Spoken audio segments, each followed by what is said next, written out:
Serangan roket intens diluncurkan oleh unit artileri Rusia dari grup tempur Center menghantam posisi pasukan Ukraina. Dalam rekaman video yang beredar di Telegram Kamis 1 Mei 2025, tembakan salvo dari sistem peluncur roket ganda atau MLRS terlihat menghujani area yang disebut sebagai posisi resimen Ukraina ke-425 skala. Dalam keterangan unggahan disebutkan bahwa roket-roket Rusia tidak membiarkan tentara Ukraina mengangkat kepalanya, menandakan intensitas serangan yang sangat tinggi.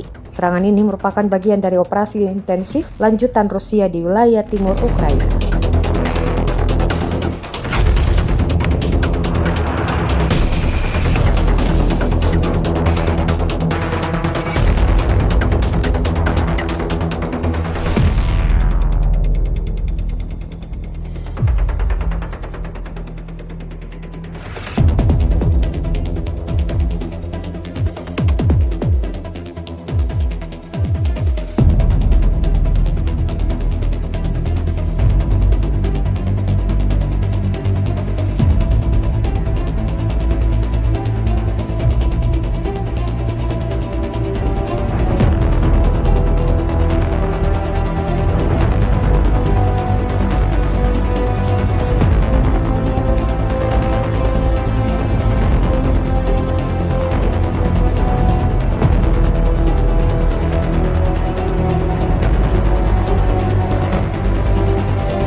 Download Tribun X sekarang, menghadirkan lokal menjadi Indonesia.